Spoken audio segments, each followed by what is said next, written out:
99 और लोगों के साथ मैं गलती से एक खतरनाक सर्वाइवल गेम में खींच लिया गया, द ब्रोक गेम। इस गेम में जीतने वाले को मिलेंगे 10 लाख डॉलर, लेकिन नियम था बेहद डरावना। सिर्फ $50 में 7 दिन तक जिंदा रहो। अगर तुम होते तो कैसे बचते? लेकिन मैं एक प्रोफेशनल गरीब इंसान हूँ। जैसे ही मैंने गेम के नियम देखे, मुझे तुरंत इसका लूप होल समझ आ गया। तभी सिस्टम की इलेक्ट्रॉनिक आवाज गूंज उठी। 100 खिलाड़ियों का ब्रोक गेम में स्वागत है। शुरुआती रकम $50। उद्देश्य गेम में 7 दिन तक जिंदा रहना। विजेता को मिलेगा 10 लाख डॉलर। आवाज कुछ पल रुकी, फिर चालाकी भरे लहजे में बोली, अब कोई डरपोक बाहर निकलना चाहता है? मैं मनी मन हंसा। मजाक कर रहे हो क्या? मैं तो सिर्फ पानी पीकर भी 7 दिन निकाल सकता हूँ। मेरे बगल में खड़ा एक मोटा आदमी जिसने सस्ती टी शर्ट पहन रखी थी, तुरंत बोला, $50 में स्टीम्ड बन और अचार आ जाएगा। थोड़ा संभल कर खर्च करो तो काम चल जाएगा। छोटा दाव लगाओ, बड़ा जीतोगे। सिर्फ बेवकूफ ही अभी गेम छोड़ेगा। भीड़ में उत्साह की लहर दौड़ गई। सब लोग अंधे लालच में भरे हुए थे। तभी सिस्टम फिर बोला, बहुत बढ़िया, सभी 100 खिलाड़ी गेम में शामिल हो चुके हैं। अब गेम के नियम लागू होते हैं। कोई भी बाहर नहीं जा सकता। आप सभी का स्वागत है एयरपोर्ट स्मगल में। आप सभी को शुभकामनाएं। अचानक तेज सफेद रोशनी चमकी और अगले ही पल मैं खुद को एक विशाल मॉडर्न एयरपोर्ट के बीच खड़ा पाया। एयरपोर्ट इतना बड़ा था कि उसका अंत तक दिखाई नहीं दे रहा था। हर तरफ लोग भाग दौड़ कर रहे थे। ये समझ पाना नामुमकिन था कि कौन खिलाड़ी है और कौन एनपीसी। मेरे गेम अकाउंट में शुरुआती रकम दिखाई दी, $50। साथ ही मेरी स्क्रीन पर 3 मीटर उभर आए। भूख, प्यास और एनर्जी तीनों फिलहाल फुल थे। सामने मुझे एक कन्वीनियंस स्टोर दिखा। मैं तुरंत वहां कीमतें देखने चला गया। जैसे ही मैं फ्रिज के पास पहुंचा, किसी ने रोते हुए चिल्लाया, हे भगवान, पानी की एक बोतल $15 की, ये तो खुली लूट है। मैंने शेल्फ पर रखी चीजें ध्यान से देखी और मेरा दिल बैठ गया। कपकेक $50, सैंडविच $40, स्टीम्ड बन $10 एक। यहां तक कि सबसे सस्ता सोडा क्रैकर का पैकेट भी $18 का था। मतलब हर दिन के लिए मेरे पास सिर्फ लगभग $7 थे और उसमें आधी पानी की बोतल भी नहीं खरीद सकता था। वो मोटा आदमी मेरी तरफ देखने लगा। उसके चेहरे पर पूरी निराशा छाई हुई थी। प्लेयर 66, हम तो गए। ये पैसे तो सिर्फ 3 पानी की बोतलें खरीद सकते हैं। 1 हफ्ते में लोग मरने वाले हैं। मैंने गहरी सांस ली। सिस्टम कोई चैरिटी नहीं चला रहा। मुझे पहले से पता था कि ये इतना आसान नहीं होगा। बाकी खिलाड़ी भी दुकान के अंदर घुसने लगे। सबके चेहरे डर और घबराहट से बिगड़ चुके थे। तभी वो मोटा आदमी मुझे एक तरफ खींचकर बोला, प्लेयर 66, मेरा नाम वेड है। प्लेयर 44, चलो टीम बनाते हैं। अगर कोई तुम्हें परेशान करेगा, मैं संभाल लूंगा। उसने तुरंत कुछ मार्शल आर्ट्स मूव्स दिखाए। हैरानी की बात थी कि उसके भारी शरीर के बावजूद वो काफी फुर्तीला था। लेकिन जब तक मैं गेम के असली नियम पूरी तरह समझ नहीं लेता, मैं किसी के साथ टीम नहीं बनाना चाहता था। मैंने विनम्रता से मना किया और अकेला ही स्टोर से बाहर निकल गया। सबसे पहली प्राथमिकता मुफ्त पानी ढूंढना। वॉशरूम के बाहर मुझे एक वाटर डिस्पेंसर दिख गया। उसके पास ही 2 खाली प्लास्टिक की बोतलें पड़ी थी। मैंने उन्हें अच्छी तरह धोया, फिर दोनों में पानी भर लिया। पानी का इंतजाम हो गया। खर्च $0। अब बारी थी एनर्जी के सोर्स की।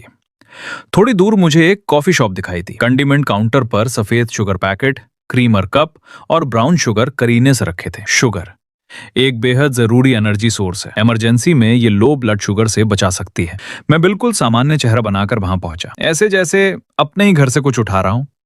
2 सेकंड से भी कम समय में 1 दर्जन शुगर पैकेट और कुछ क्रीमर कप मेरी जेब में गायब हो चुके थे। मैं आराम से कॉफी शॉप से बाहर निकला।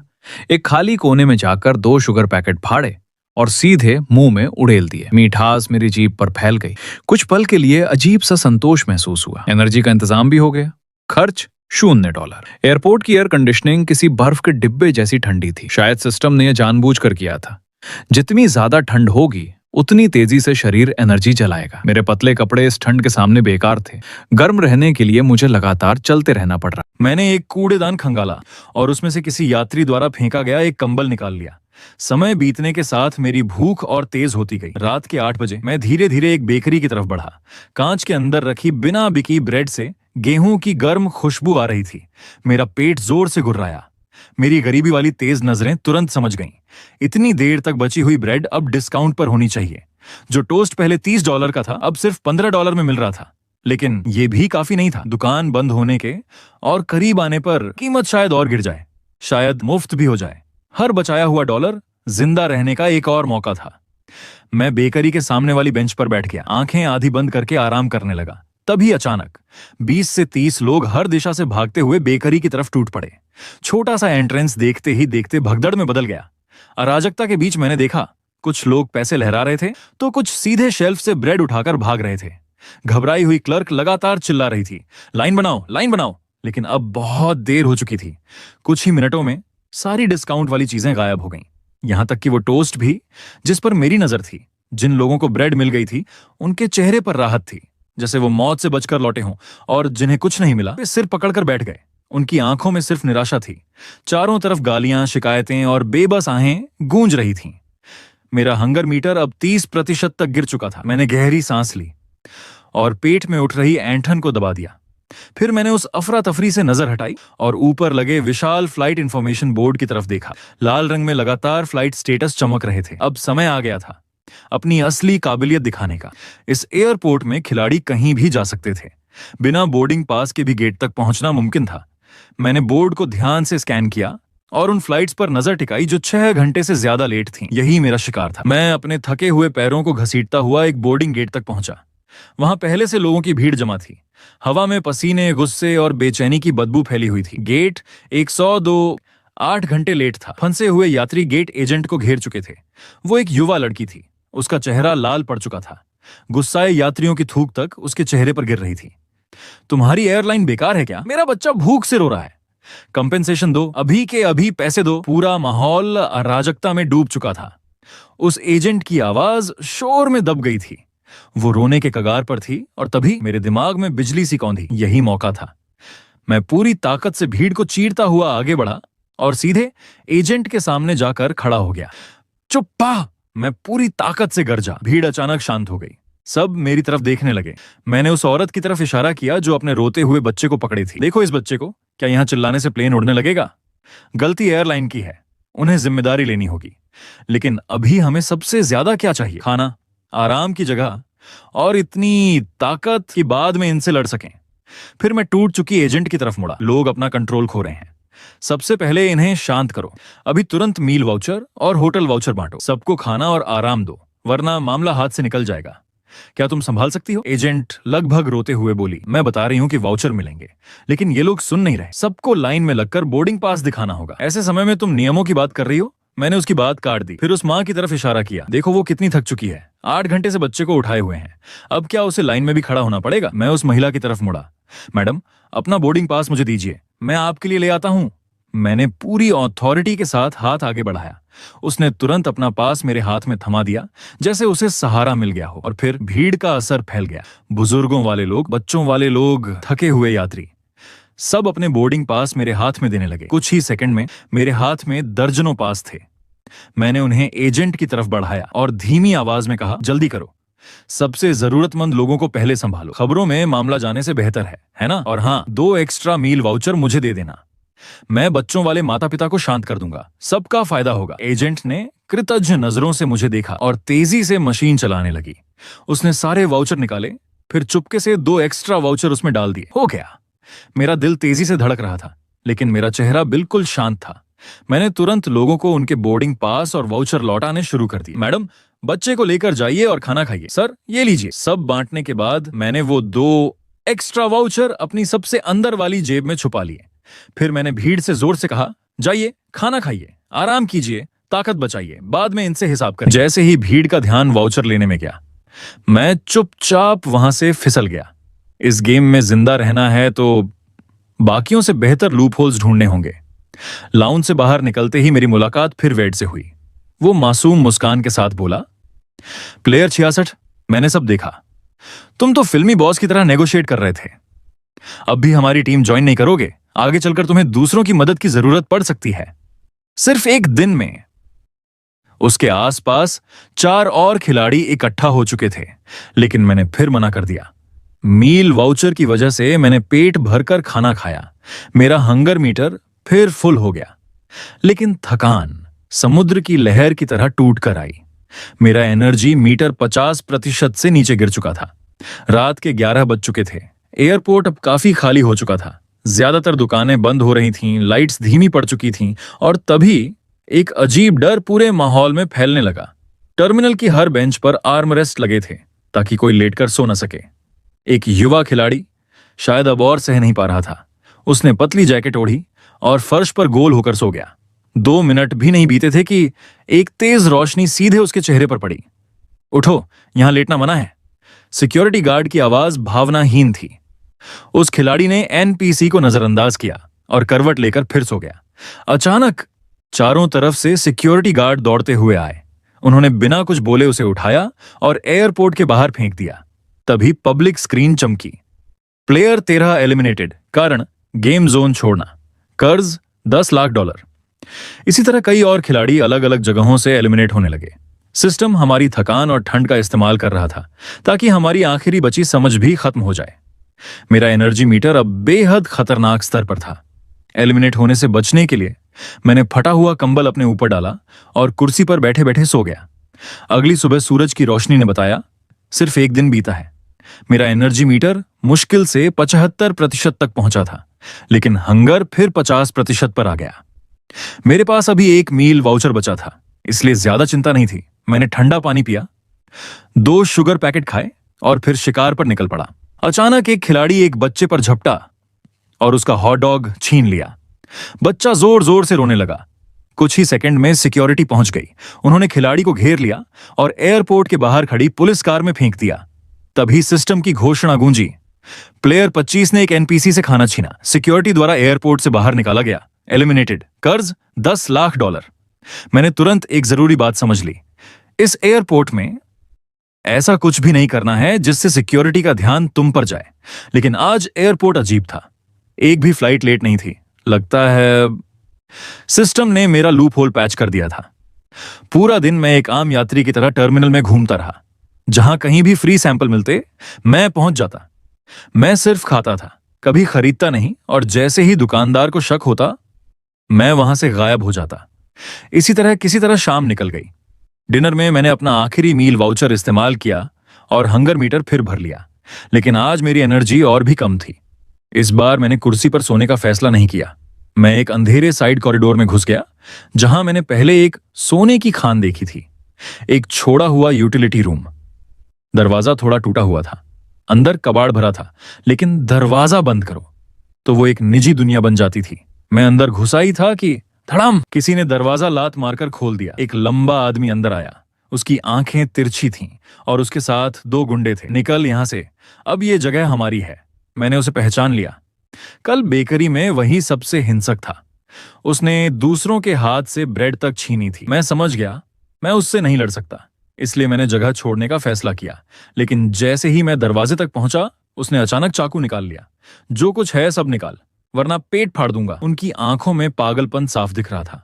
वो सच में मुझे मार सकते थे। मेरा दिमाग तेजी से दौड़ने लगा। लड़ूं? नामुमकिन। पैसे दे दूं तो एलिमिनेशन तय। मैं क्या करूं? मैंने मुश्किल से निकला, सर बात करके। चुप। हल काटने वाला चाकू मेरे गले के और करीब आ गया। आखिरकार मैंने हार मान ली। मैंने अपने अकाउंट के पूरे $50 उसे ट्रांसफर कर दिए। जब तक मैं जिंदा हूं तब तक उम्मीद बाकी है।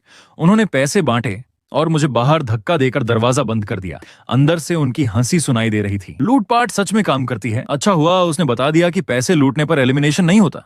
अब पैसे की टेंशन खत्म। मैं चौंक गया। वो कौन था जिसे गेम के नियम इतनी अच्छी तरह पता थे? एनपीसी को लूटना मना था, लेकिन खिलाड़ियों को लूटना, यहां तक कि मारना भी अलाउड था। सिर्फ दूसरे दिन और मैं अपना आखिरी $50 खो चुका था। अब ना पैसे थे ना खाना। क्या मैं बस मौत का इंतजार करूं? तभी पब्लिक स्क्रीन पर एक अनजान मैसेज चमका, लेवल 3, सेक्शन A की बेकरी में आओ, ब्रेड आधी कीमत पर। यूटिलिटी रूम का दरवाजा खुला। वो लंबा आदमी और उसके साथी बाहर निकले। मैं तुरंत छुप गया और चुपचाप उनका पीछा करने लगा। तीनों सीधे कन्वीनियंस स्टोर पहुंचे और चोरी किए सारे पैसे सोडा क्रैकर्स पर उड़ा दिए। पेमेंट कंफर्मेशन की आवाज गूंजी और उसी पल सिस्टम ने घोषणा की, प्लेयर 5, 49 और 61 एलिमिनेटेड, कारण ओवरस्पेंडिंग, कर्ज $10 लाख। लंबा आदमी दर्द से चीखा, लेकिन उसकी आवाज खत्म होने से पहले ही उसका शरीर रोशनी बनकर गायब हो गया। बाकी दोनों भी गायब हो गए। जमीन पर ढेर सारे सोडा क्रैकर्स और ब्रेड गिर गए। मैं तुरंत वहां दौड़ा, अपनी जैकेट उतारी और सारी खाने की चीजें उसमें भर ली। मैं सही था। सिस्टम ने कहा था ओवर स्पेंडिंग पर एलिमिनेशन होगा, लेकिन हर खिलाड़ी के पास सिर्फ $50 थे, तो कोई ओवर स्पेंड कैसे कर सकता था? सिर्फ एक जवाब था, अगर तुम किसी दूसरे खिलाड़ी के पैसे लूटकर $50 से ज्यादा खर्च करते हो तो वो ओवर स्पेंडिंग मानी जाएगी। लेकिन बेकरी में उस आदमी ने ब्रेड छीनी थी और एलिमिनेट नहीं हुआ था, मतलब खाना लूटना अलाउड था। मुझे यकीन था आने वाले दिनों में बाकी लोग भी ये समझ जाएंगे। और फिर खाने के लिए खून खराबा शुरू होगा, इसलिए मुझे ये खाना छुपाना था। मैंने 5 अलग अलग सुरक्षित जगहें ढूंढी और क्रैकर्स को उनमें बांट दिया, हर दिन के लिए एक जगह। अब मैं बाकी 5 दिन आसानी से निकाल सकता था, लेकिन तब तक मेरी एनर्जी फिर बेहद नीचे जा चुकी थी और मैं फिर एक टर्मिनल चेयर पर बैठे बैठे सो गया। गेम का तीसरा दिन शुरू हुआ, तभी पास से एक दर्दनाक खांसी की आवाज गूंजी। सबकी नजरें उधर मुड़ गईं। वो प्लेयर 47 थी, कमजोर दिखने वाली लड़की। वो ठंडी लोहे की बेंच पर कांप रही थी, उसका चेहरा बुखार से लाल था। उसका बॉयफ्रेंड, जो खुद भी खिलाड़ी था, उसे घृणा से देखने लगा। तुम्हें क्या हुआ? बुखार है, 7वें दिन से पहले मरने की हिम्मत मत करना। प्लेयर 47 ने कांपती आवाज में कहा, मुझे बहुत ठंड लग रही है, बहुत दर्द हो रहा है। एरन, क्या तुम मुझे गले लगा सकते हो? बिल्कुल नहीं। कहीं मुझे भी बीमारी लग गई तो? अचानक पूरे टर्मिनल में तेज अलार्म बज उठा। भारी कदमों की आवाजें दूर कॉरिडोर से आने लगीं। सफेद हाजमैट सूट पहने क्वारंटीन ऑफिसर अंदर घुसे और आसानी से प्लेयर 47 को उठा लिया। मुझे छोड़ दो, मैं एलिमिनेट नहीं होना चाहती। एरन, मदद करो, प्लीज मदद करो। लेकिन एरन ने उसकी तरफ देखा तक नहीं, वो बस मुड़ा और भाग गया। क्वारंटीन ऑफिसर्स ने उसकी चीखों को पूरी तरह नजरअंदाज कर दिया। वे उसे स्ट्रेचर पर डालकर ले गए और बाकी खिलाड़ी डर से जमे हुए बस देखते रह गए। कुछ ही सेकंड बाद सिस्टम की आवाज गूंजी, प्लेयर 47, जन स्वास्थ्य के लिए गंभीर खतरा घोषित, क्वारंटीन हेतु गेम जोन से जबरन हटाया गया, एलिमिनेटेड, कर्ज $10 लाख। प्लेयर 87, जन स्वास्थ्य के लिए गंभीर खतरा घोषित, क्वारंटीन हेतु गेम जोन से जबरन हटाया गया, एलिमिनेटेड, कर्ज $10 लाख। खिलाड़ियों ने एक दूसरे की तरफ देखा, हर चेहरे पर शक था। प्लेयर 87 वही था जिसने कल कूड़ेदान से खाना निकाला था। आज उसे भयंकर दस्त हो रहे थे। मतलब जुकाम हुआ तो बाहर, दस्त हुए तो बाहर। अगला नंबर किसका होगा? अब तो कोई हल्की खांसी भी करता या सिर्फ गला साफ करता तो लोगों की धड़कनें तेज हो जाती। मैंने एक और नियम सीख लिया, तुम बीमार नहीं पड़ सकते। हल्का सा सर्दी जुकाम या मामूली पेट खराब भी गेम जोन से बाहर फेंकने के लिए काफी है। मैंने वो दिन चोरी की हुई ब्रेड और क्रैकर्स पर गुजारा। आज एयरपोर्ट और भी ज्यादा ठंडा था, मानो पूरा एयरपोर्ट एक विशाल फ्रीजर बन गया हो। मुझे कूड़ेदान में एक थर्मल इमरजेंसी ब्लैंकेट मिल गया, वही जो पहाड़ों पर ट्रैकिंग करने वाले लोग इस्तेमाल करते हैं। उसे ओढ़ते ही आखिरकार मेरे शरीर को थोड़ी गर्मी मिली। चौथा दिन शुरू हुआ और एलिमिनेशन लगातार बढ़ते जा रहे थे। सुबह सुबह मैं उठा और आज के लिए छुपा कर रखा हुआ खाना लेने निकल पड़ा। मैं भीड़ से बचते हुए उस पहली जगह पहुंचा, एक दूर पड़े वॉशरूम के पीछे, विशाल गमले और दीवार के बीच की संकरी दरार। मैं झुका और हाथ अंदर डाला, खाली। वहां कुछ भी नहीं था। मेरा दिल डूब गया। मैंने दोबारा टटोला और ध्यान से देखा, क्रैकर के रैपर का एक टुकड़ा तक नहीं बचा था। मैं बिना समय गंवाए दूसरी जगह भागा, वहां भी कुछ नहीं। तीसरी जगह खाली, चौथी जगह खाली। मेरे सारे छुपाए हुए खाने एक ही रात में गायब हो चुके थे। ब्रेड के बैग, सोडा क्रैकर्स, सब कुछ जैसे कभी वहां था ही नहीं। मेरा जीतने वाला पूरा प्लान एक झटके में टूट गया। एक ही रात में मेरी हर छुपी जगह ढूंढ लेना और बिना कोई निशान छोड़े सब साफ कर देना, ये किसी आम खिलाड़ी का काम नहीं था। कौन मुझे इतने समय से देख रहा था? मेरी उम्मीदें पूरी तरह टूट गईं। मैं फिर बेशर्मी से फ्री सैंपल्स ढूंढने लगा, लेकिन अब बाकी खिलाड़ी भी वही कर रहे थे। दुकानदार समझ चुके थे, उन्होंने सारे फ्री सैंपल हटा दिए थे। यहां तक कि कॉफी शॉप का कंडीमेंट काउंटर भी खाली था। सारे शुगर पैकेट लॉक कर दिए गए थे। अब कूड़ेदान ही युद्ध भूमि बन चुके थे। कई खिलाड़ी अभी भी दस्त होने का रिस्क लेकर कूड़े से खाना निकाल रहे थे, लेकिन जब तक मैं पहुंचता टुकड़े तक नहीं बचते। किसी तरह रात के 10 बजे तक मैंने खुद को जिंदा रखा। मेरे सारे मीटर लाल चमक रहे थे। तभी मैं एयरपोर्ट के लग्जरी स्टोर्स की तरफ बढ़ा। पास खड़े खिलाड़ी फुसफुसाने लगे, ये पक्का एलिमिनेट होने वाला है, लग्जरी स्टोर में जाकर क्या करेगा? मैंने पास के कूड़ेदान से कुछ फेंके हुए बैग और बॉक्स निकाले। कई यात्री टैक्स बचाने के लिए उड़ान से पहले बॉक्स फेंक देते हैं। मैंने सबसे सही हालत वाले बैग में वो बॉक्स सावधानी से रखे और उसे हाथ में पकड़ लिया। पहले दिन की तलाश के दौरान मैंने एक बेहद खास चीज खोजी थी।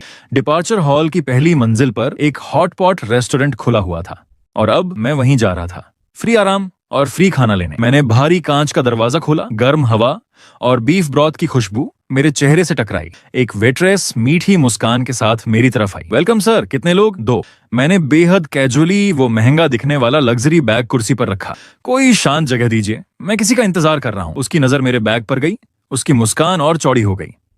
बिल्कुल सर, इधर आइए। इतना महंगा सामान खरीदने वाला इंसान भला कोई फ्री लोडर गरीब कैसे हो सकता है? वो मुझे एक सेमी प्राइवेट बूथ तक ले गई, जहां मुलायम सोफा सीटें थीं, बहुत प्राइवेट। जैसे ही मैं बैठा, मैंने फोन निकाला और तेजी से स्क्रीन पर उंगलियां चलाने लगा। फिर मैंने एक ऐसा नंबर डायल किया जो असल में था ही नहीं। कॉल कनेक्ट होते ही मेरी रोती हुई आवाज पूरे शांत इलाके में गूंज उठी।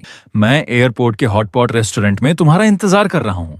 मैंने पेरिस की सुबह 3 बजे की फ्लाइट बुक कर ली है। अगर तुम नहीं आई तो इस जिंदगी में मुझे दोबारा कभी नहीं देख पाओगी। मैंने जोर से फोन टेबल पर पटक दिया और अगले ही पल मेरी आंखों में आंसू भर आए। वेट्रेस तुरंत भागकर आई। उसके हाथ में सफेद फंगस सूप का गर्म कटोरा और फल की छोटी प्लेट थी। उसकी आवाज सहानुभूति से भरी थी। सर प्लीज शांत हो जाइए, पहले कुछ पी लीजिए। क्या आपकी गर्लफ्रेंड ने आपको दुख पहुंचाया है? मैंने भारी आवाज में कहा। धन्यवाद। जब सोचता हूँ कि वो अपने असली प्यार के साथ खुश है तो मुझसे कुछ खाया नहीं जाता। वेट्रेस ने सूप मेरे सामने रख दिया। जितना ज्यादा दुख होता है उतना ज्यादा खाना चाहिए, वरना उसे पछताने की ताकत कहां से लाओगे? मैंने धीरे से सिर हिलाया और सूप पीना शुरू किया। गर्म और मीठा तरल मेरे सूखे गले से नीचे उतरा। अंदर भूख पागलों की तरह चीख रही थी, लेकिन अभी मुझे कंट्रोल रखना था। थोड़ी देर बाद वो फिर आई। इस बार उसके हाथ में स्टीम्ड एग का कटोरा था। मैं धीरे धीरे उठकर कंडीमेंट काउंटर तक गया और बीफ क्रम्स के 3 बड़े चम्मच उसमें डाल दिए। फिर वापस आकर बैठ गया। मैं चाहता था कि सब कुछ एक ही बार में निगल जाऊं, लेकिन मैंने खुद को रोका। मैं छोटे छोटे रिफाइंड बाइट्स लेने लगा। साथ ही मेरी नजरें लगातार वेट्रेस और मैनेजर पर थीं। अब वो वेट्रेस किसी रडार जैसी हो चुकी थी। सर, अगर आपका मूड खराब है तो हमारा नया टोमेटो सूप ट्राई कीजिए। खट्टा मीठा है, भूख खोल देता है। कुछ ही सेकंड में गर्म टोमेटो सूप मेरे सामने था और मैं आपके लिए कुछ स्नैक्स भी लाती हूँ। उसके तुरंत बाद फ्री फ्राइज की प्लेट भी आ गई। वेट्रेस फिर मेरे पास आई। उसकी आंखों में जिज्ञासा और सहानुभूति दोनों थीं। सच कहूं तो वो मुझसे ज्यादा परेशान लग रही थी। मेरे दिमाग में तुरंत खतरे की घंटी बजी। वो बहुत ज्यादा पूछताछ कर रही थी। मैंने तुरंत अपना अभिनय बदल दिया। मेरी आंखों में फिर आंसू भर आए। आवाज कांपने लगी। क्या वो सच में मुझे छोड़ चुकी है? मैं सच में जाना नहीं चाहता था। मैंने सही समय पर सिर झुका लिया। मेरे कंधे जोर जोर से कांपने लगे। प्लीज मत रोइए। वेट्रेस घबरा गई। वो भाग कर गई और एक बड़ा सा टेडी बियर लेकर वापस आई। उसने उसे मेरी बाहों में थमा दिया। ये आपका साथ देगा। हाँ, आप इतने हैंडसम हैं, वो लड़की जरूर पछताएगी। मैंने उस मुलायम टेडी बियर को कसकर पकड़ लिया। उसी पल थकान सुनामी की तरह टूट पड़ी। मेरा एनर्जी मीटर लगभग खत्म हो चुका था। मुझे आराम चाहिए था। मैंने चुपके से अपने फोन में रात 2 बजे का वाइब्रेशन अलार्म लगाया। फिर टेडी बियर से टिककर नरम सोफे पर लेट गया। आंखें बंद करने से पहले मैंने बस यही दुआ की कि वो मुझे यहां से बाहर ना निकाले। पता नहीं मैं कितनी देर सोया जब तक वेट्रेस ने मुझे जगाया नहीं। सर, आपकी फ्लाइट का टाइम नहीं हो गया? उसी वक्त मेरा फोन जोर जोर से वाइब्रेट करने लगा। बिल्कुल सही समय पर। मैंने बिजली की तेजी से फोन उठाया। कॉलर आईडी देखे बिना अपनी पहले से तैयार लाइनें चिल्ला दी। मैं 4 घंटे से हॉटपॉट रेस्टोरेंट में तुम्हारा इंतजार कर रहा था, फिर भी तुम नहीं आई। क्या वो आदमी सच में इतना जरूरी है? मैं जा रहा हूँ, सच में जा रहा हूँ। क्या तुम आखिरी बार मुझसे मिलने भी नहीं आओगी? मैंने फोन काट दिया। फिर अपना चेहरा टेडी बियर में छुपा लिया। मेरे कंधे कांप रहे थे। जो भी देखता उसे यही लगता कि मैं चुपचाप रो रहा हूं। मैनेजर रुका, सिर हिलाया और आगे बढ़ गया। वेट्रेस ने चुपचाप मेरे ऊपर एक कंबल डाल दिया और मैं पूरी रात उस बड़े सोफे पर आराम से सोता रहा। जब मैं जाने लगा, वेट्रेस खुद मेरे लिए फ्री सोया मिल्क, चावल की खिचड़ी और चाय वाले अंडे लेकर आई। उसकी आंखों में हौसला था। सर, हिम्मत मत हारिए। उस औरत को छोड़ दीजिए, आपको उससे बेहतर कोई जरूर मिलेगा। नई जिंदगी की बधाई, क्योंकि मैंने कभी कुछ ऑर्डर ही नहीं किया था। मुझे कोई बिल भी नहीं देना पड़ा। मैंने धीरे से धन्यवाद कहा और कांच का दरवाजा खोलकर बाहर निकल गया। मेरा एनर्जी मीटर पूरी तरह फुल था, हंगर मीटर भी मैक्स। ये चाल बेहद बेशर्म थी और सिर्फ एक बार ही काम कर सकती थी। मैं अपना ये ट्रम्प कार्ड पहले ही इस्तेमाल कर चुका था। जल्द ही गेम का 5वां दिन शुरू हो गया। हॉटपॉट रेस्टोरेंट से बाहर निकलते ही मुझे फिर वेड और उसकी टीम दिख गई। अब उसकी टीम 20 से ज्यादा लोगों की हो चुकी थी। वे लोग क्रैकर्स बांट रहे थे। जैसे ही मैंने पैकेट देखे, मेरा दिमाग सुन्न पड़ गया। वो मेरे क्रैकर्स थे। मैंने हर पैकेट के कोने को जानबूझकर थोड़ा फाड़ा था, पहचान के लिए। मैं गुस्से में उनके पास पहुंचा। वेड, तुमने मेरे क्रैकर्स चुराए। वेड शांत मुस्कुराया। गुस्सा मत हो, मैंने तुम्हें टीम ज्वाइन करने को कहा था, तुमने मना कर दिया। उन्हें वापस करो। वो हल्का सा हंसा। मेरे साथियों को देखो, क्या तुम्हें लगता है ये लोग वापस करना चाहते हैं? उसने पीछे इशारा किया। 20 से ज्यादा आंखें लालच से चमक रही थीं। मैंने उसके दिए हुए एक क्रैकर को उठाया और धीरे से पीछे हट गया। क्या अब भी मैं तुम्हारी टीम ज्वाइन कर सकता हूँ? प्लेयर 66, अब बहुत देर हो चुकी है। वेड की मुस्कान बेहद नरम और मासूम दिख रही थी, लेकिन उसके शब्द बर्फ जैसे ठंडे थे। ये गेम कभी अकेले खेलने के लिए बना ही नहीं था। खिलाड़ी सिर्फ टीम बनाकर दूसरों के संसाधन छीनकर ही बच सकते हैं। तुम्हारे पास अब न पैसा है, न खाना, न किसी के लिए कोई कीमत, तो अब तुम सिर्फ इंतजार कर सकते हो। कुछ कहना है? उसी पल सिस्टम की घोषणा गूंजी। सभी खिलाड़ियों का दिन 5 में स्वागत है।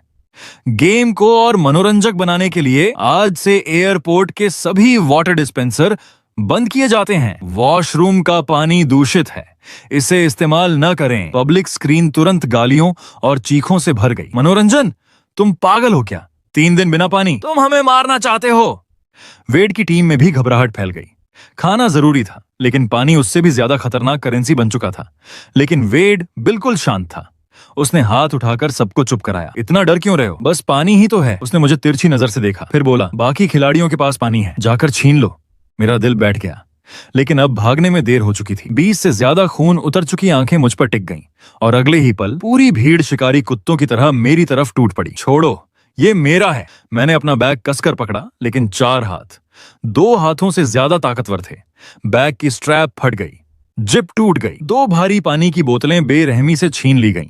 मेरे आखिरी शुगर पैकेट जमीन पर बिखर गए और तुरंत उठा लिए गए। मुझे जमीन पर धक्का दे दिया गया। वह ठंडी आवाज में बोला, तुझे जिंदा छोड़ रहे हैं, यही काफी दया है, अब निकल। मैं तुरंत उठा और भाग पड़ा। वेड से बचने के लिए नहीं, पानी तक पहुंचने के लिए। मुझे उस जगह तक पहुंचना था उससे पहले कि बाकी खिलाड़ियों को समझ आए। Liquid disposal zone. Airport security नियमों के मुताबिक 100 मिलीलीटर से ज्यादा तरल पदार्थ ले जाना मना था, इसलिए सिक्योरिटी चेक पॉइंट पर यात्री अपनी पानी की बोतलें, ड्रिंक्स और जूस फेंक देते थे। वहीं खास डिब्बों में इस वक्त घरेलू उड़ानों के चेक पॉइंट पर 3 बड़े पारदर्शी प्लास्टिक बिन रखे थे, आधे पिए हुए और कई अनखुले बोतलों से भरे हुए। पास में 2 सिक्योरिटी असिस्टेंट एनपीसी खड़े थे। खुलेआम उन बिन्स में हाथ डालना नामुमकिन था, सीधा सिक्योरिटी अलर्ट हो जाता। लेकिन मेरे पास वक्त नहीं था, मौका हाथ से निकल रहा था। मैंने तुरंत अपना चेहरा दुख और घबराहट से भर लिया और सीधे चेक पॉइंट की तरफ बढ़ गया। एक्सक्यूज मी, रास्ता दीजिए। मेरी आवाज कांप रही थी, आंसुओं से भरी हुई। सर, लाइन में आइए। एक सिक्योरिटी असिस्टेंट ने मुझे रोका। मैं तेजी से बोला, सॉरी सर, बहुत सॉरी। मैंने बिन्स की तरफ इशारा किया। मुझे लगता है मेरी अंगूठी वहां गिर गई, वो मेरी दादी की आखिरी निशानी है। प्लीज बस 1 मिनट देखने दीजिए। मेरी आंखों से सच में आंसू गिरने लगे। मैं पूरी तरह ईमानदार लग रहा था। सिक्योरिटी असिस्टेंट कुछ पल झिझका, फिर हट गया। जल्दी करो, लाइन डिस्टर्ब मत करना। थैंक यू सर, मैंने बार बार धन्यवाद कहा और तुरंत बिन्स पर टूट पड़ा। मैं बैग्स हटाकर देखता हूं ताकि किसी को परेशानी न हो। मैंने चुपचाप 3 बड़े कचरे के बैग निकाले और उन्हें उस जगह ले गया जहां सिक्योरिटी की नजर नहीं पहुंच रही थी। मेरी आंखें चमक उठीं। इतना पानी आसानी से 3 दिन निकाल सकता था। मैंने तुरंत एक बैग खाली किया और उसमें अनखुली बोतलें भर लीं, फिर तेजी से वहां से निकल गया। मेरा दिल ऐसे धड़क रहा था मानो सीने से बाहर आ जाएगा। मैंने रुकने की हिम्मत नहीं की, सीधे पास के एक सुनसान वॉशरूम में घुसा और दरवाजा लॉक कर लिया। मैं किसी खिलाड़ी को यह नहीं जानने दे सकता कि मेरे पास इतना पानी है। मैं टॉयलेट सीट पर चढ़ा, सीलिंग टाइल हटाई और कुछ पानी ऊपर छुपा दिया। फिर बाकी पानी भी अलग अलग जगहों पर छुपा दिया। उसके बाद मैं इंटरनेशनल डिपार्चर चेक पॉइंट पहुंचा और वही ट्रिक दोबारा इस्तेमाल की। इस बार भी मुझे बहुत सारा पानी मिला, लेकिन ये लालच नहीं था, मेरे पास इससे भी बड़ा प्लान था। दिन 5 तक सिर्फ 67 खिलाड़ी बचे थे। वेड की टीम में 25 लोग थे। वे टिड्डियों के झुंड की तरह घूमते और खिलाड़ियों से खाना पानी छीन लेते। विरोध करने वालों को पीटा जाता, लेकिन एनपीसी सब कुछ देखकर भी अनदेखा कर रहे थे। अचानक धड़ाम, एक खिलाड़ी लो ब्लड शुगर की वजह से जमीन पर गिर पड़ा। कुछ ही पल बाद उसने हिलना बंद कर दिया। क्या वो मर गया? किसी ने डर से पूछा। सफेद कोट पहने मेडिक्स तुरंत आए। उन्होंने उसे स्ट्रेचर पर रखा और सफेद चादर से ढक दिया। सब कुछ पलक झपकते ही खत्म हो गया। सिस्टम फिर बोला, प्लेयर 93, एनर्जी मीटर 0, एलिमिनेटेड, कर्ज $10 लाख। आज बहुत ज्यादा एलिमिनेशन हो रहे थे, संख्या तेजी से घट रही थी। मुझे सही अलायंस ढूंढना था, एक ऐसी टीम जो वेड का सामना कर सके। पिछले कुछ दिनों के चेहरे मेरे दिमाग में घूमने लगे और उनमें से कुछ खास लोग उभरकर सामने आए। एक 6 लोगों की टीम जिसे प्लेयर 48 लीड कर रहा था। उसके बाकी साथी भी मजबूत और भरोसेमंद लग रहे थे। मैं उन्हें अराइवल हॉल में ढूंढकर कुछ देर देखता रहा। उनकी हालत अच्छी नहीं थी। एक आदमी के होंठ फट चुके थे, दूसरा बार बार अपने होंठ चाट रहा था। स्पष्ट था उनके पास पानी खत्म हो रहा था। यही मेरा मौका था। मैं लग्जरी बैग लेकर उनके पास पहुंचा। हेलो, मेरा नाम लियो है, प्लेयर 66, मैं आपकी टीम ज्वाइन करना चाहता हूं। प्लेयर 48 खड़ा हुआ। उसने सावधानी से मुझे देखा। दफा हो जाओ, हम नए लोग नहीं ले रहे। मैंने बैग उसकी तरफ बढ़ा दिया। अंदर 3 पानी की बोतलें थीं। उनकी आंखें चमक उठीं। मैंने शांत आवाज में कहा, मैं ईमानदार हूं, मेरे पास सुरक्षित पानी का स्रोत है। मैं टीम की बेसिक पानी की जरूरत पूरी कर सकता हूं। बदले में मैं टीम में शामिल होना चाहता हूं और खाना शेयर करूंगा। तुम्हारे पास कितना पानी है? मैंने बिना झिझक जवाब दिया। इतना कि हम 7 लोग बाकी 3 दिन आराम से निकाल सकें। तभी चालाक प्लेयर 33 बीच में बोला, कहां छुपाया है? मैंने तुरंत मना कर दिया। आपको बस इतना जानना काफी है कि मैं पानी ला सकता हूं, लेकिन छुपाने की जगह सिर्फ मुझे पता होगी। यही मेरा इंश्योरेंस है। प्लेयर 48 ने अपनी टीम की तरफ देखा। सबने एक दूसरे को देखा, फिर उसने फैसला किया, ठीक है लियो, टीम में स्वागत है। मेरा नाम डेमन है। हमारी टीम का एक नियम है, कभी अपने साथी को धोखा मत देना। उसने हाथ आगे बढ़ाया। मैंने सिर हिलाया। साथ काम करके खुशी होगी। छठे दिन की सुबह कोई उम्मीद नहीं लाई, सिर्फ और गहरा डर। मैं अकेला सिक्योरिटी एरिया की तरफ गया। उम्मीद थी थोड़ा और पानी मिल जाएगा, लेकिन इस बार वहां 5 गार्ड खड़े थे। उनकी नजरें सीधे डिस्पोजल बिन्स पर थीं। सिस्टम ने ये रास्ता भी बंद कर दिया था। अब आखिरी भरोसेमंद पानी का स्रोत खत्म हो चुका था। कल प्यास से तड़प रहे कई खिलाड़ी आखिरकार वॉशरूम का पानी पीने पर मजबूर हो गए, और दूषित पानी की वजह से वे सब एलिमिनेट हो गए। तभी अचानक एयरपोर्ट में घोषणा गूंजी, एलिमिनेशन तेज करने और अंतिम मुकाबले की तैयारी हेतु सर्वाइवल एलिमिनेशन मोड अब एक्टिव है। आज रात 12 बजे जिन 20 खिलाड़ियों के हंगर, थर्स्ट और एनर्जी मीटर का कुल स्कोर सबसे कम होगा, उन्हें एलिमिनेट कर दिया जाएगा। साथ ही टर्मिनल 3 में 3 इमरजेंसी सप्लाई क्रेट्स रैंडम जगहों पर स्पॉन होंगे। उनमें खाना, पानी और थोड़ी दवाइयां होंगी। हर लोकेशन पूरे मैप पर सिर्फ एक बार ब्रॉडकास्ट की जाएगी। पब्लिक स्क्रीन तुरंत चीखों और गालियों से भर गई। यह घटिया सिस्टम हम सबको कर्ज में डुबोना चाहता है। हम सबके साथ खेला गया है। पहले पानी छीना, अब हमें एक दूसरे के खिलाफ खड़ा कर रहा है। हमारी टीम में भी घबराहट फैल गई। सब शांत रहो। टर्मिनल 3 जाना मतलब आत्महत्या है। लेकिन सच यही था, वेड की टीम सबसे बड़ी थी और सप्लाई क्रेट्स पर कब्जा करने की सबसे ज्यादा संभावना भी उन्हीं की थी। अब सिर्फ 45 खिलाड़ी बचे थे और उनमें से अकेले वेड के पास 25 लोग थे। मतलब अगर बाकी 20 खिलाड़ियों के मीटर अचानक चमत्कारिक तरीके से नहीं बढ़े तो आज रात आधी रात को सामूहिक एलिमिनेशन तय था। हम किसी भी हालत में वेड की टीम को कोई क्रेट नहीं लेने दे सकते थे। डेमन ने मेरी तरफ देखा। लियो, बताओ, ऐसी डेडलॉक सिचुएशन में एक गरीब इंसान कैसे बचता है? मैंने धीमे से कहा। गरीब इंसान कभी सामने से लड़ाई नहीं लड़ता। वो लूप होल्स ढूंढता है, दरारें खोजता है, अराजकता पैदा करता है और उसी आग में फायदा उठाता है। तभी सिस्टम की आवाज गूंजी। पहला इमरजेंसी सप्लाई क्रेट स्पॉन हो चुका है। Terminal 3, level B2, staff break room. दूर दूर से भारी कदमों की आवाजें गूंजने लगीं। वेड की पूरी टीम झुंड की तरह टर्मिनल 3 की तरफ दौड़ पड़ी। डेमन भी हमारी टीम को लेकर निकलने लगा। हमें उनसे पहले पहुंचना होगा। रुको, मैंने उसका हाथ पकड़ लिया। लोकेशन स्टाफ ब्रेक रूम है। तुम जानते हो इसका मतलब क्या है? मैं कुछ सेकंड रुका, फिर बोला, पहला क्रेट एक जाल है। जो भी सबसे पहले वहां घुसेगा वो एलिमिनेट होगा। सबकी आंखें सिकुड़ गईं। मैंने समझाया, सिस्टम लगातार एक नियम मजबूत कर रहा है। एनपीसी रूल्स कभी नहीं तोड़े जा सकते। स्टाफ एरिया फॉरबिडन जोन है। कोई आम खिलाड़ी वहां घुसा तो इल्लीगल एंट्री मानकर सिस्टम उसे तुरंत खत्म कर देगा। मैंने ईथन और मिया को स्काउटिंग के लिए भेजा। कुछ देर बाद वे लौटे।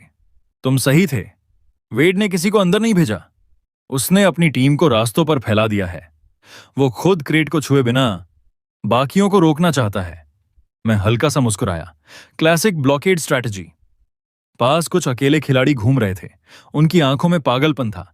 उनके मीटर शायद सबसे नीचे थे और ऐसे लोग सबसे आसान मोहरे होते हैं। मैं एक पिलर के पीछे छिप गया और टीम से फुसफुसाया, स्टाफ ब्रेक रूम की कार्ड उसके बगल वाले फायर कैबिनेट में है। सब चौंक गए। सच में? मैंने तुरंत कहा, धीरे बोलो। लेकिन देर हो चुकी थी। एक अकेले खिलाड़ी ने हमारी बात सुन ली। उसकी आंखें चमक उठीं। वो पागलों की तरह फायर कैबिनेट की तरफ भागा। उसे रोको, वेड चिल्लाया।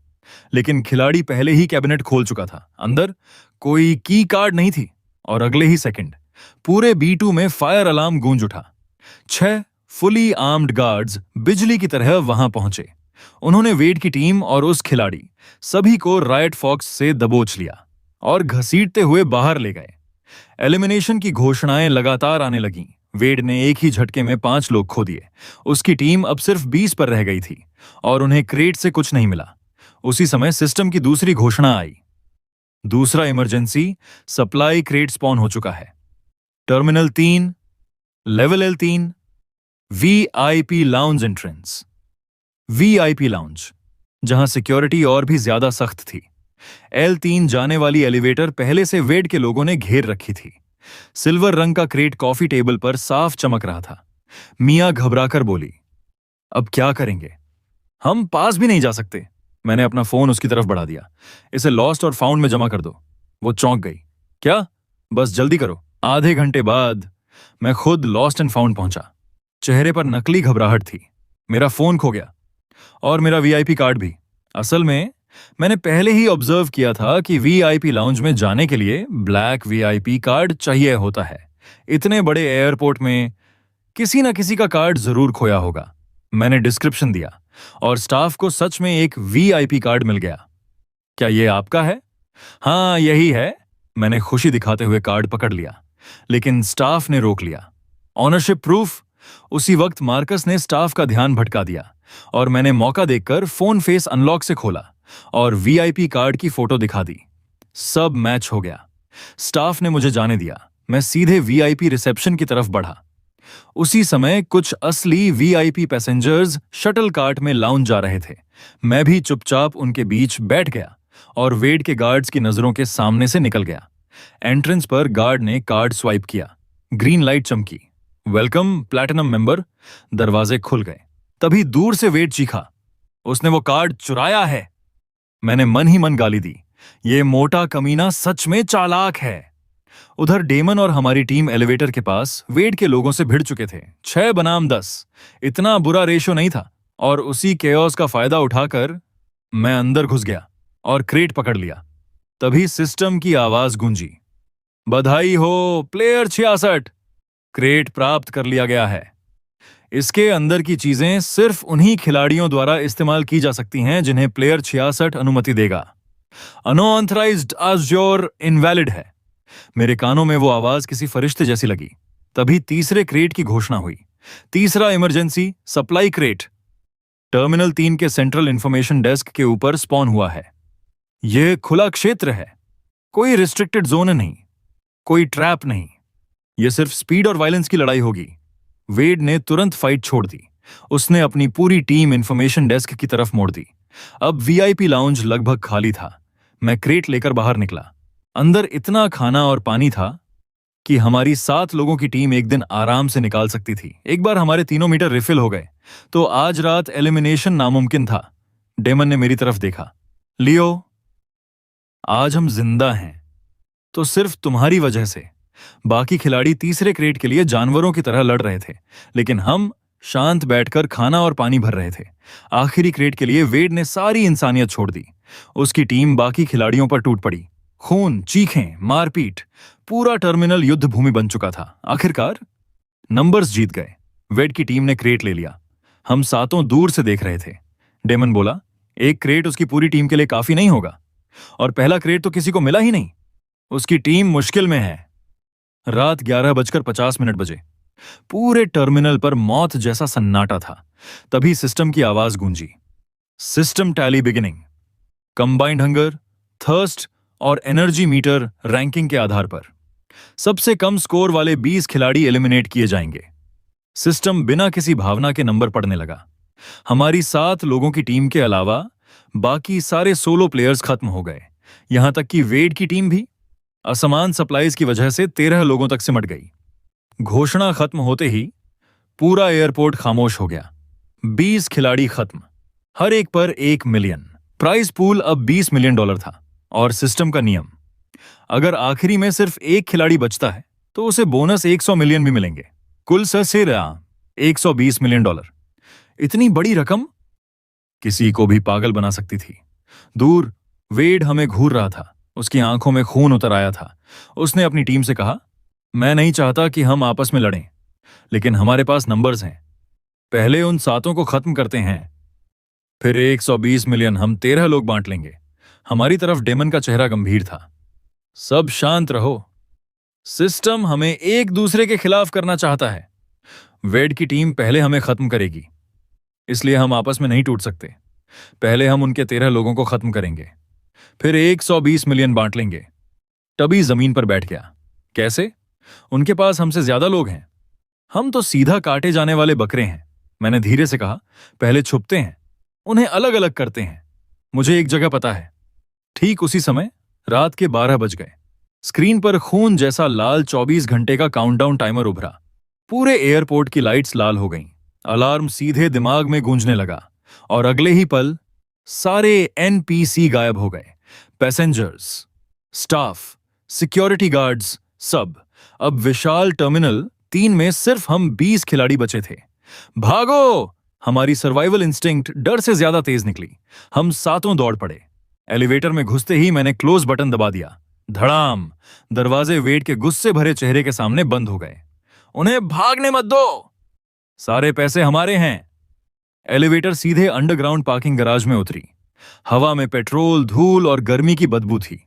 हम तुरंत अलग अलग दिशाओं में भाग गए, छिपने के लिए। कुछ ही सेकंड बाद वेड और उसकी टीम इमरजेंसी स्टेयर्स से नीचे पहुंच गई। विशाल पार्किंग लॉट में 20 खिलाड़ी बिखरे हुए थे। जब तक मैं छिपा रहूं, मेरे पास जिंदा रहने का मौका था। मैं जमीन से चिपक कर एक कार के नीचे की छोटी सी जगह से बाहर देख रहा था। तभी सिस्टम बोला, player 9 killed by another player, 1 million transfer to the killers account. मैं कांप गया। कौन मरा? क्या वो हमारी टीम का था? फिर लड़ाई की आवाजें आईं और उसके बाद टबी की दर्दनाक चीख। कुछ देर बाद उसके एलिमिनेशन की घोषणा हो गई। पूरे गराज में चीखें गूंज रही थीं। ब्रॉडकास्ट लगातार एलिमिनेशंस पढ़ रहा था। तभी अचानक, player 21 eliminated bye there on teammate. Chaos और गहरा हो गया। अब कोई किसी पर भरोसा नहीं कर रहा था। तभी एनोनिमस ब्रॉडकास्ट आया, अगला टारगेट वेड। वो प्रीवियस चैंपियन है। उसके पास $200 मिलियन हैं। उसे मारो, 200 मिलियन बांटो। ये सुनते ही पूरा गराज फट पड़ा। क्या? वेड पिछले गेम का चैंपियन था, इसीलिए वो इतना ताकतवर था? वेड तुरंत चिल्लाया, झूठ है। मैं भी पहली बार खेल रहा हूं। लेकिन अब कोई उसकी बात मानने को तैयार नहीं था। 200 मिलियन के सामने आंकल टूट चुकी थी। उसे मारो, मारो! पूरे गैराज में खूनी दंगा शुरू हो गया। मैंने इस केओस का फायदा उठाया। एक एसयूवी का ट्रंक खुला हुआ था। मैं चुपचाप अंदर घुस गया। अंधेरे में सिकुड़ कर बैठ गया।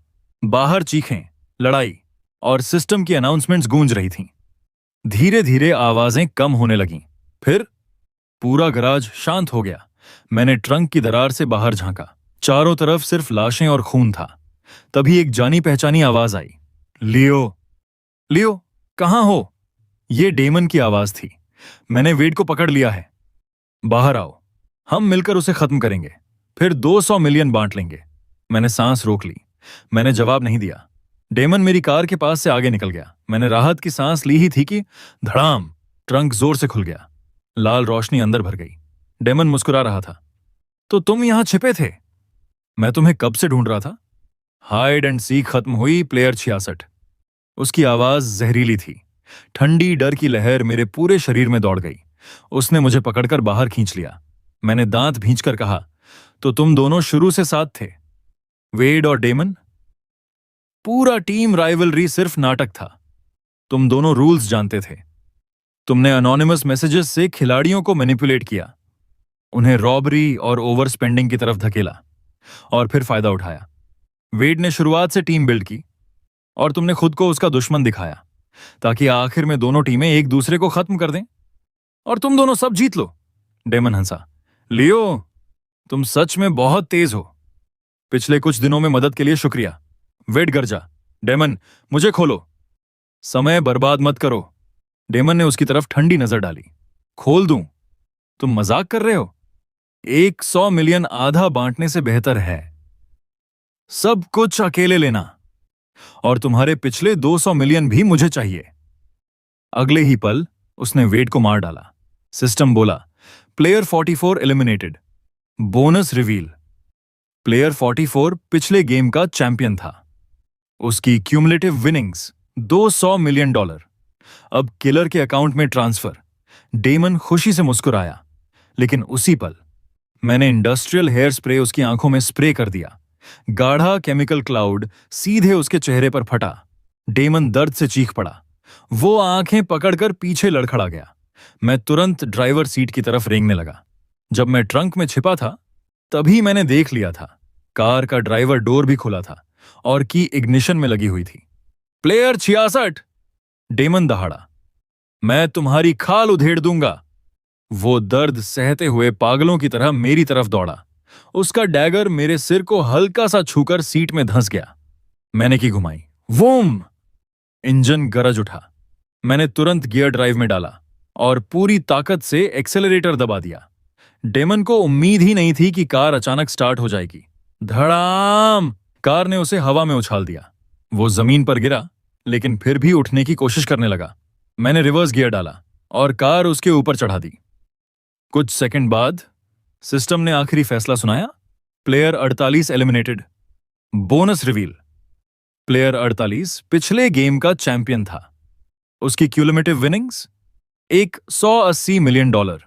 अब किलर के अकाउंट में ट्रांसफर। Surviving players 1। बधाई हो प्लेयर 66, आप इस राउंड के सोल चैंपियन हैं।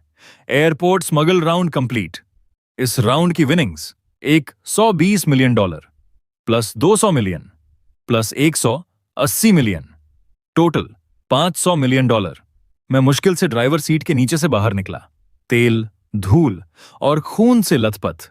कोई खुशी नहीं थी, सिर्फ हड्डियों तक उतर चुकी थकान और सर्वाइवर की खाली सुन्नता। धीरे धीरे लाल लाइट्स बुझने लगीं। अलार्म बंद हो गए। एक सफेद रोशनी चमकी और अगले ही पल मैं फिर उसी खाली सफेद वॉइड में खड़ा था जहां गेम शुरू हुआ था।